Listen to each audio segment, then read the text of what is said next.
What's up, guys? We're back in action and we're talking about unilateral movements, and that just means that we're using one limb at a time. So again, we're gonna run through upper body next week. After you see this, it'll be next week. And today we're doing lower body. So all the major movers, we've already talked about this. I know you're tired of hearing me. So we're gonna go through them. So the last one I showed you, the deadlift, the squat, glute bridge, kettlebell swing, okay? So we're gonna pretty much do each one of those, just a single leg variation of it, okay? So we're gonna start with a single leg hip thrust, not hip thrust, deadlift. You know, this is one of my favorite moves. I've shown this one 100 times. So single leg, butt back, push through, boom, butt back, push through. This is a really, really good thing. So using unilateral movements in general is a great way to build strength individually, because a lot of times one side is stronger than the other. That's very normal. But if you incorporate a lot of unilateral movements, then the other side has time to kind of catch up, so that way you're not so off. Because obviously, you know, you're building the strength in one leg. The other leg can't compensate because you're not using it, you know? So whenever you're doing a squat, it's normal that the stronger leg will kind of push off more. When you're doing a row, it's normal that the stronger arm will pull a little bit more. So by doing unilateral movements, you're able to really train each side separately and build that strength and keep them as equal as we can. They're not gonna be completely equal, obviously. You're always gonna have a more dominant side, but keep them as equal as you can, okay? So we're gonna do a little barbell action. So all these movements, guys, remember, you can use them with anything. You can use a barbell, you can use a kettlebell, you can use a dumbbell. All these weights are interchangeable, okay? So I'm just showing you with a barbell because that's what I already have set up for the last video, so that's what we're gonna do. So, boom. Remember, center yourself, hinge at the hips, butt back, pull through. All right? So we're gonna give this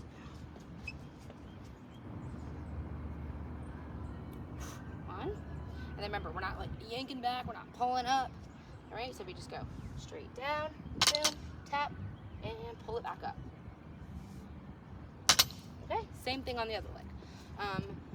Cool, so now we're going to go to a split squat. So that is essentially a unilateral movement because one side, the front leg is the working leg, right? The back leg is there for assistance. If you're a real savage and you can do like a single leg squat, go for it. I cannot. I do not have the mobility, stability. I don't know what I don't have, but I've never been able to master that. Maybe one day I'll work on it, but today's not the day. So, split squats. Boom. So split squat is a single leg squat, right? So it's a knee bend. So you're still doing that knee bend. I guess I'll show you from the front and then I'll show you from the side. So again, the foot in the front is the working leg, okay? So step to the front, step straight back, and then you're gonna bend both knees, okay? Because remember, it's a knee bend, not a hip hinge. Push through the heel of the front leg and push yourself up, okay? The back leg, you're up on your toes like this, but you're using it for like stability, basically, okay? The front leg is the one that's working. So again, you're able to really work on the strength of one leg at a time, and then you just alternate. Okay? All right, awesome.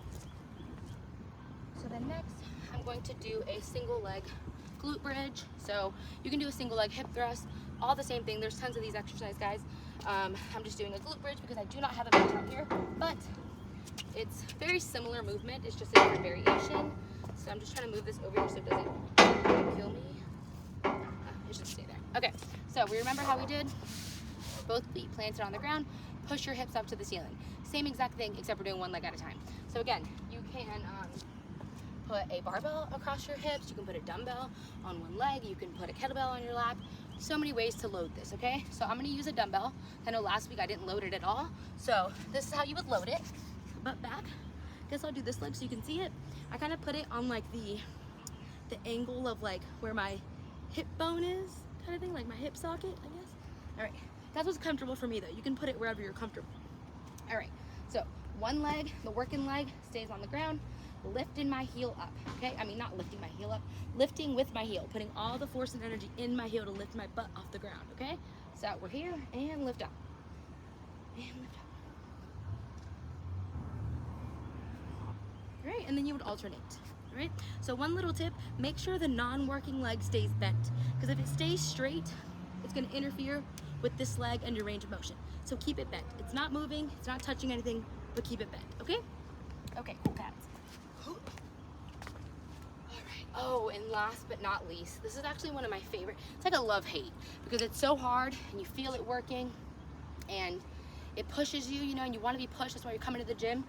But listen, it's rough. So a Bulgarian split squat, okay? So that is closer to a single leg squat because not only, so your other leg is still kind of assisting you, obviously. It's not completely like out of the picture, like with a pistol squat, you kind of don't touch anything at all. So it's still in the picture, but it's kind of resting on the bench. So it's kind of up in the air and you're not really using it as much as you are with like the split squat variation. So let me just show you. And I recommend you do this on a bench, guys. Do not do this how I'm doing this. I'm doing this on here just to show you and because I don't have very heavy weights, you know what I mean? So I know I'm gonna be okay, but don't do this on the barbell, you know what I mean? Use a bench or use a box or use some kind of stable surface, you know? All right, so basically what happens is you push your, I'm gonna bust my butt and that's what I get. Okay, so I'm gonna show you on this side so that way you can see it. But one leg is up on the box, on the barbell, whatever, and then you just down to the ground and push yourself up. Down to the ground and push yourself up. All right, so see, this is almost not giving me enough range of motion either because if I was on a bench, like my knee hits the ground before I really get a lot of range of motion. So this isn't ideal, but you get the movement pattern, right? Okay, done. Okay, let me make sure, got my cheat sheet. Yes, okay. So that was all that I wanted to show you. So remember, they're both important. You're not gonna do one over the other.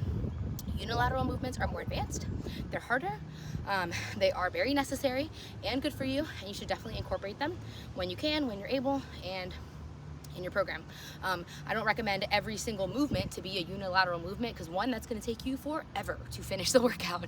And it's just gonna be a lot of volume, so it's just too much, you know what I mean? But throwing in single leg deadlift here, single leg whatever here, single, you know what I mean? That's how they work. So I hope you enjoyed. I hope it was helpful. If you have any questions or if you want to know how, if you have another single lateral or unilateral or bilateral exercise that I didn't cover this week or last week, just drop it in the comments and I'll make you your very own special video for it. Okay? All right, ciao.